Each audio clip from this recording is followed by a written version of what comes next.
Today I want to introduce Yoni Ross from Buchman Modi'in, moved from Teaneck, New Jersey, made Aliyah several years ago. More than several.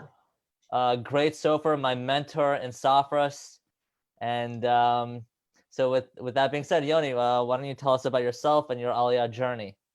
Okay, well, I grew up in Teaneck, New Jersey. I moved here from Highland Park, New Jersey. After I got married, moved there. Our Aliyah journey was, I don't know if it was typical, but it was fairly boring. We came with, our oldest was about a year old at the time. So there wasn't a lot of drama with uprooting the kids and their friends. And as I told people at the time, she had no idea anything changed. She got on an airplane and she was just in a different place. It was the Nefesh B'Nefesh days. I know I see Nefesh B'Nefesh comes up a lot in these interviews. It was the very, very early days of Nefesh B'Nefesh, but we came without Nefesh B'Nefesh. It was their second year. It wasn't required back then. It wasn't this thing that everyone did. So we kind of flew in under the radar almost. So there wasn't a lot of excitement at the airport. You know, we got off the plane. We went to the Misrata Panim there. We filled the paperwork. We got in the cab they paid for us, and we went to our apartment. Really very, very little excitement, which if for the young people watching, the people who are just not married or just married or very young kids, seeing people who have come with older kids, even 5, 6 years old, definitely advisable if you can to come as young as possible for yourselves, for your careers, for establishing a community, establishing yourself in a community. And also for the kids, it's easier the younger they are. Once you hit a certain age, there's no magic age. I have a friend who's, in her, my age, in her 40s, and she made Aliyah when her parents made Aliyah when she was a teenager, and she says it wasn't my dream, it was their dream. And it worked out. It worked out for her, but it was very hard at the beginning. And she, years ago, 30 years ago, it was different then, but still, being uprooted because your parents want to move to another country and you don't know the language, none of your friends are there. It's difficult. It's doable. A lot of people do it. But if you have the option, do it sooner rather than later. That's really the lesson I can give from my Aliyah. It wasn't a lesson learned from bad experience, a lesson learned from good experience. We originally made Aliyah to Ramat Beit Shemesh. Okay. We figured a soft landing, a lot of Anglos there, and it really was a soft landing. There were a lot of Anglos there. There were a lot of Israelis there. You can learn, you can immerse yourself in the Hebrew or not, or do a mixture. After a couple of years, we bought a house in Buchman. We stayed in Ramat Beit Shemesh till the house was while it was being built, another 2 years or so. And we've been in Buchman for about 13 and a half years. That's my Aliyah story. Yeah. Can you tell us a little bit more about Buchman? Like what the community is like? Is it friendly? Is it It's a very friendly community. People who Americans who come and visit or don't hear about it from their American friend, they see a small part of it. Usually, they see the Americans there. They see the people they know, which is very natural.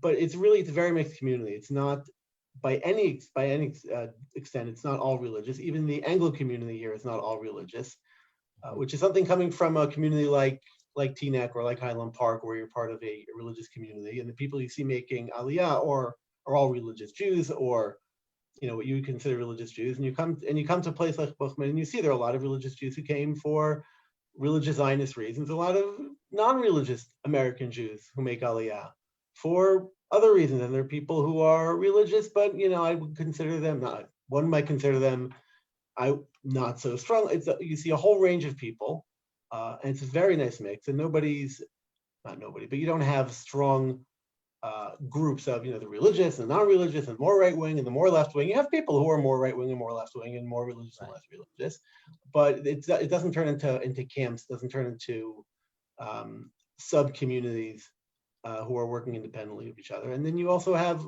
Israelis, and you have Chilunim, and you have Datim, and you have the whole range in between. And it's really very nice. It's really very, very nice. Right. Like you don't feel like there are two separate groups and where you have to camp at either one. It's more like a mix, and people are comfortable with each other. And absolutely. We have just an example. I was pointing out to one of my kids something related to this. We have because of the corona, we have a minyan in our parking lot of our complex, Right. And toward one end is where we have the minyan. It's under balcony, so it's protected.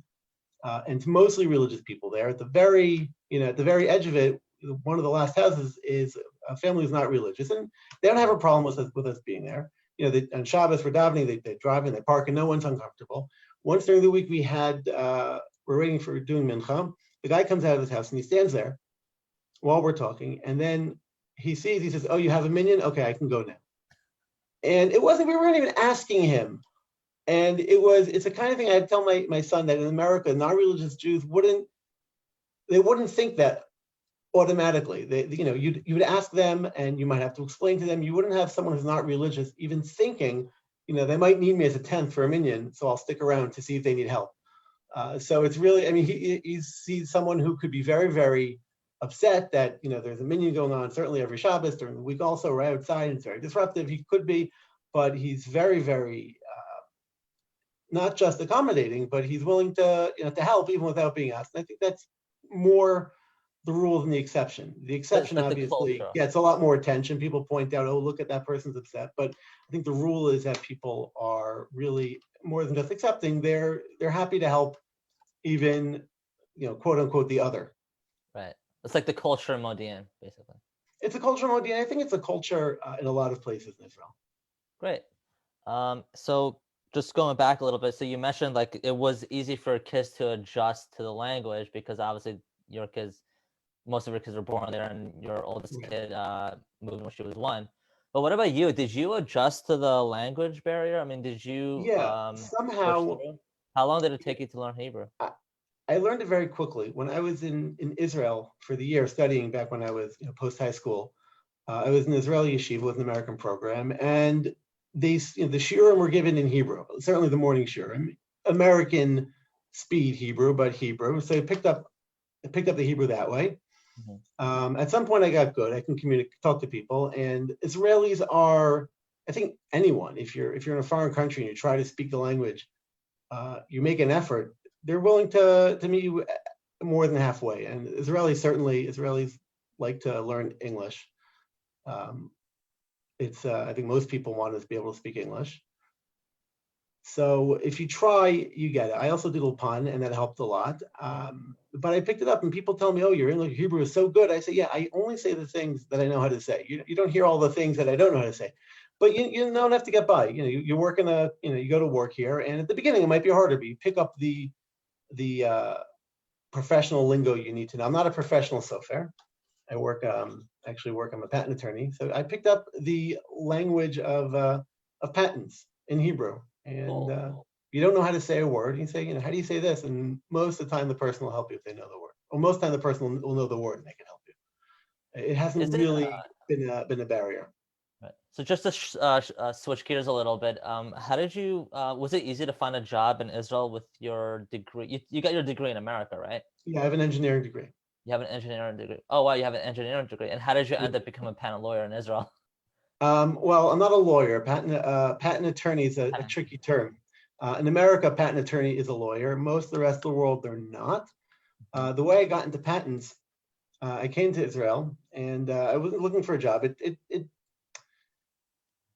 It took a long time. It took some time. It was less than a year. I found a job within about 6 months that, to this day, I'm still not sure what my job was supposed to be.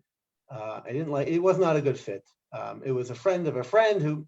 It wasn't a good fit. I was there for about 3 months. I answered an ad in the Jerusalem Post. They were looking for mechanical engineers and physicists to train to be a patent attorney. And I had a friend of mine who had made Aliyah, but I was back in the States visiting about a year or two before he made Aliyah, was taking a patent exam, and he was telling me about it. It sounded very interesting.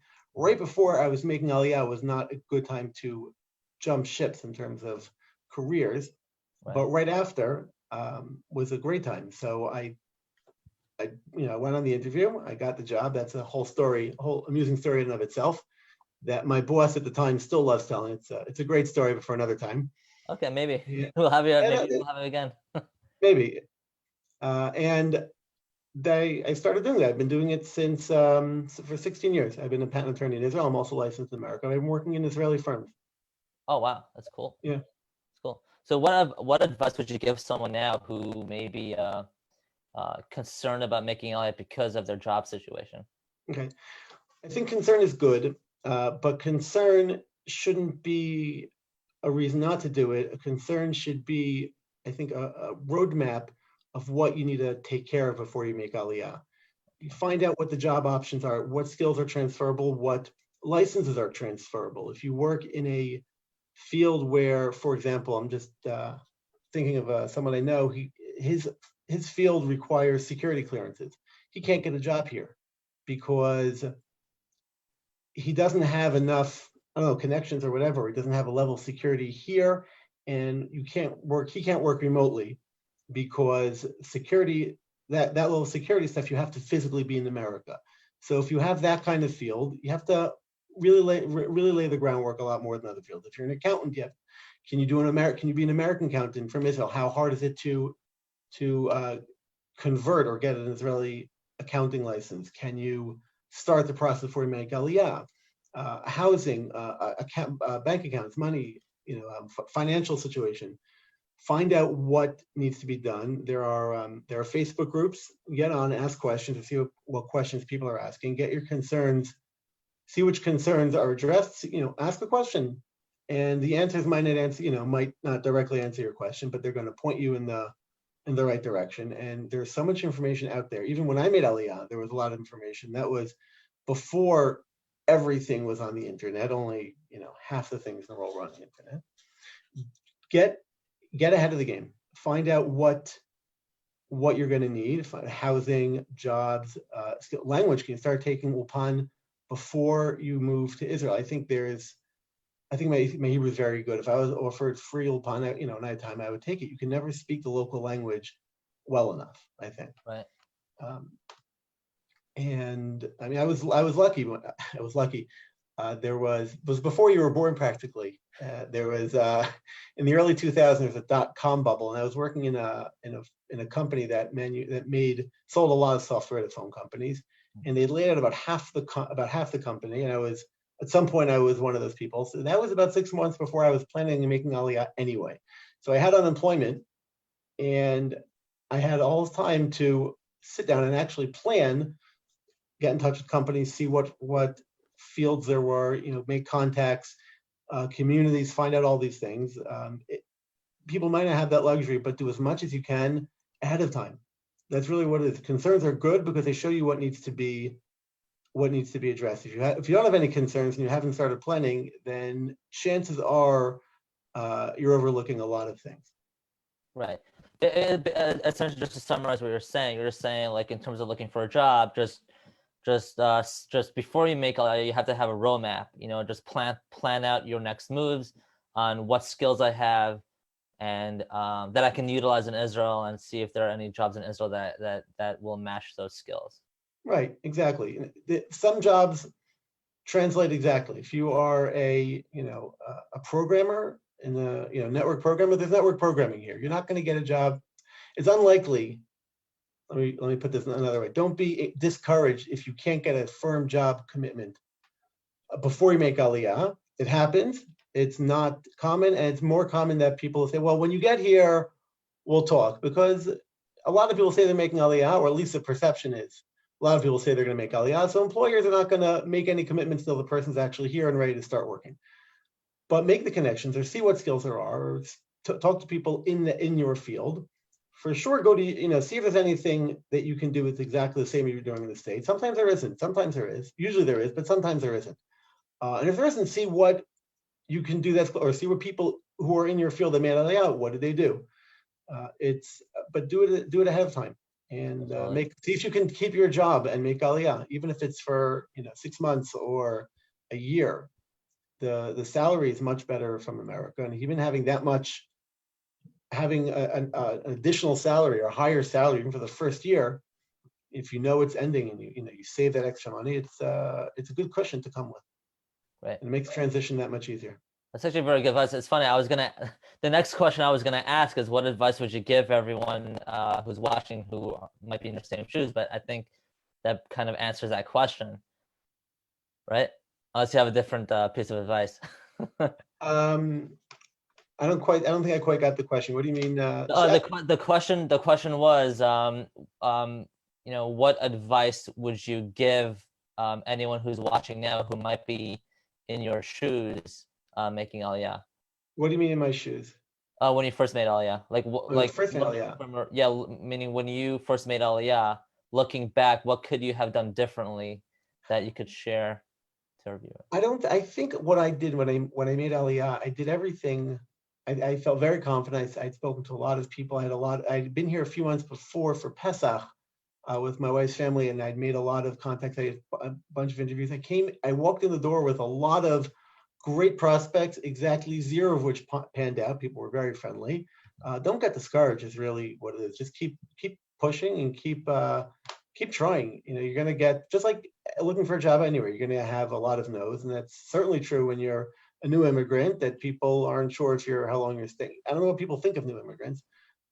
If someone moves into the neighborhood, into the community, people are very warm and welcoming. But if someone has to hire a new immigrant, I don't know what they're thinking. It could be a bigger risk. So don't get discouraged. And as an English speaker, you also bring a lot to the table.